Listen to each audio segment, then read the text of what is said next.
And the question is now that the amendment be agreed to, and I give the call to the honourable member for Hughes. Thank you, Deputy Speaker. Pleased to rise this evening or late this afternoon to speak on the Treasury Amendment, Black Economy Taskforce Measures No. 1 Bill of 2018. And if I could start, firstly, Deputy Speaker, when we talk about the black economy, there's really two forms of the black economy.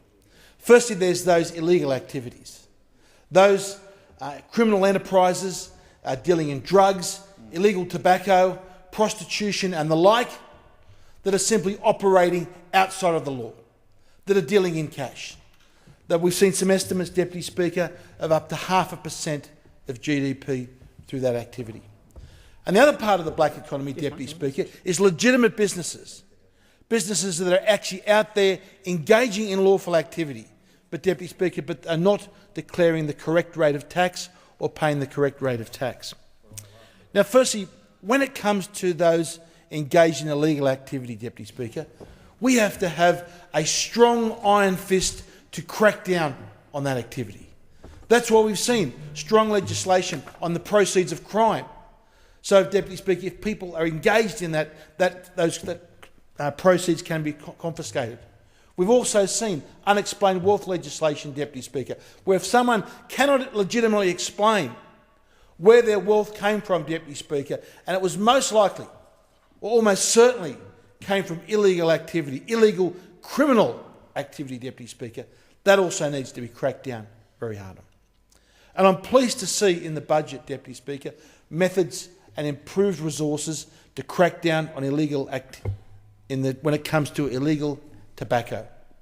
Because what we've done, Deputy Speaker, rightly both sides of the House, and I don't think there's a member in this House of this Parliament, Deputy Speaker, that thinks we should not do everything we can to drive down the rate of cigarette smoking in this country. And one of those methods is through price. So we're effectively going through a form of prohibition by price on tobacco. So we're having, I think it's about a 12.5% increase in the excise on tobacco year after year after year. So that will push the price of a packet of cigarettes to around $40. Now, when that does, Deputy Speaker, and when you can buy that same packet of cigarettes lawfully overseas, it's a lawfully made product in the country of origin for around $1 to $2, and the retail price is $40 in Australia, we have created a huge incentive for a black market and for, Deputy Speaker, and for a black economy. So it's very important that we put those extra resources into our border forces, into tackling that scourge of illegal tobacco. Because otherwise, Deputy Speaker, the incentives that are there, those price differentials are just far too great just to close by and not do more in that particular area. The other area, Deputy Speaker, of course, is legal businesses. Businesses operating in a lawful manner that, for some reason, Deputy Speaker, decide that it's better for them not to declare their rate of tax. The first thing we can do, Deputy Speaker, one of the best ways that we can do, we have to make sure our corporate rate of tax is low and fair. And, Deputy Speaker, unfortunately, we are heading for a situation in this nation where the rate of tax will no longer be internationally competitive. That is the situation that we face today. We have seen, since the turn of the century, about the year 2000, we have seen almost every major OECD nation lower their rate of corporate tax. And the reason every nation has almost done that, Deputy Speaker, is because they understand if you lower the rate of tax, you actually create more incentives, you get more economic activity, and you get a greater tax revenue flowing in. Now, some people say, oh, that's just an assumption. But I'll tell you what, Deputy Speaker, it's not just an assumption. Every single time in this nation that we have lowered the corporate rate of tax, we have ended up not only with a bigger economic pie, but we've ended up with more company tax receipts as a percentage of GDP. So when Paul Keating lowered that corporate rate of tax, he understood that it wasn't a giveaway of money as we hear so often. He understood that was important to keeping Australia internationally competitive and to driving entrepreneurial activity, and ultimately, Deputy Speaker, that would result in a larger economy, more jobs and more revenue flowing in. We saw the same thing when Peter Costello lowered the corporate rate of tax in this nation. He lowered it from 36 to 34 down to 30%, where we are stuck today. And when it was argued, yes, was it going to give away a lot of revenue? But we've seen, Deputy Speaker, the lowering of the corporate rate of tax from 36% to 30%. How much did it cost the economy?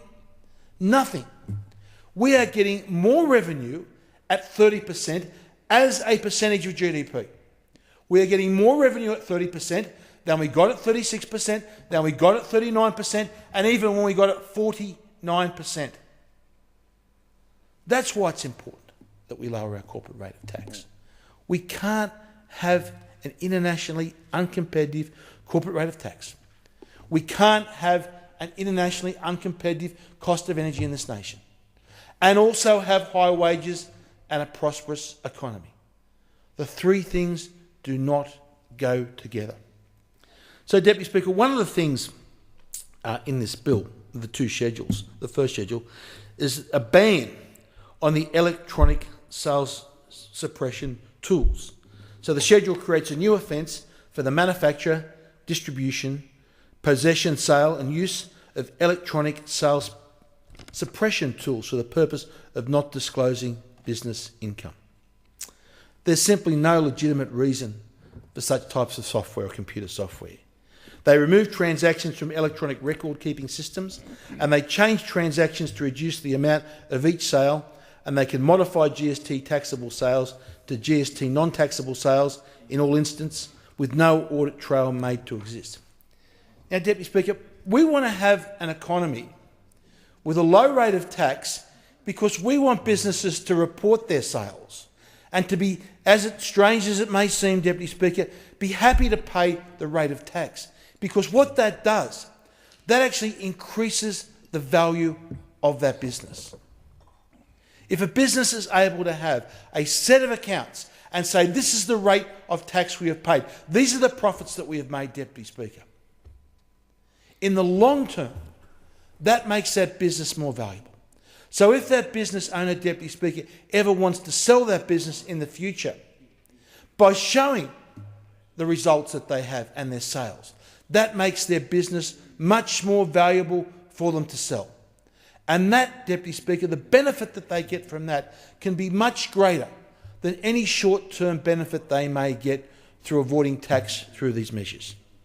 So, Deputy Speaker, this is I'm glad to see the measure of the banning of the electronic software for suppression of sales information is something that should be banned. It should be prohibited, and I'm pleased that the opposition have given their support to that part of the legislation. The other part of the legislation, Deputy Speaker, goes to third-party reporting. And from the 1st of July 2018, businesses in the courier and cleaning industries were required to give annual reports to the Australian Taxation Office regarding the payment they make to businesses for them to provide courier and cleaning services. The reporting obligation will apply for the 2018-2019 income year, and reports will be required by the 28th of August 2019. Now, the government has acted on concern raised by stakeholders that small mixed businesses providing courier or cleaning services may have a disproportionate compliance burden where the provision of those services is merely a small part of the overall activity of the business. Again, Deputy Speaker, that goes to making all these compliance burdens that we put on business as low as possible. We want people, Australians, that are running businesses, those entrepreneurs. We want them to be spending as much time as they possibly can to improving their businesses, to thinking of new ways of production, distribution, manufacture, to come up and be creative with new products. That's what we want our entrepreneurs to do. We don't want them stuck, tied to a desk, doing with a red tape burden, because that only has a direct cost, Deputy Speaker. It has the indirect cost, is it takes away the time that they should be spending on the creative and wealth creation processes that is so valuable and so vital to this nation. Now, Deputy Speaker, we have a big task in this government. We've almost got this budget back to surplus. We've done the hard yards. We've inherited a mess 5 years ago from the Labor Party. We've made hard decisions. We've got that budget in sight of being back to a balance and then surplus, and then we have the long, hard road to pay that debt down, Deputy Speaker. The Coalition has done it before. John Howard and Peter Costello did it before when they paid back $96 billion worth of Labor debt. And along the way, we should never forget, it wasn't only the $96 billion, along the way they also paid back $54 billion in interest payments on that debt. We've done it before. We can do it again as a coalition. But to do so, we must make sure that we've got that tax burden as low as we possibly can, so we can incentivise Australians to get out there and to take risks. Not all of them are going to succeed, Deputy Speaker, but we need enough of them to take risks to develop those new products, those new services, those new ways of distributing goods, Deputy Speaker. We need them to develop that to drive the economy, to create the wealth, so we can get that down. That's the task of our government going ahead. We've done a good job so far, Deputy Speaker. Over 1 million new jobs have been created in this economy since the Coalition government was elected. And I can remember, Deputy Speaker, I can remember being in this chamber when we first talked about 1 million jobs during the Coalition's first 2 terms, and those on the other side laughed. They sat there and they laughed at us and they sniggered and they said, you cannot create 1 million jobs in the economy. Not only have we done it, Deputy Speaker, we've done it early. We've done it a little over 5 years, and we're going to exceed that 1 million jobs. But when we talk about it, ultimately, it's not us here in the government that creates jobs. It's those entrepreneurs out there taking risks that create the jobs, and we have to provide them with the legislative framework that gives them the incentives, that gives those that are doing the right thing, that penalises those are engaging in the black economy, that gives those businesses that are out there competing every day a level playing field and the opportunity that they need to succeed, Deputy Speaker.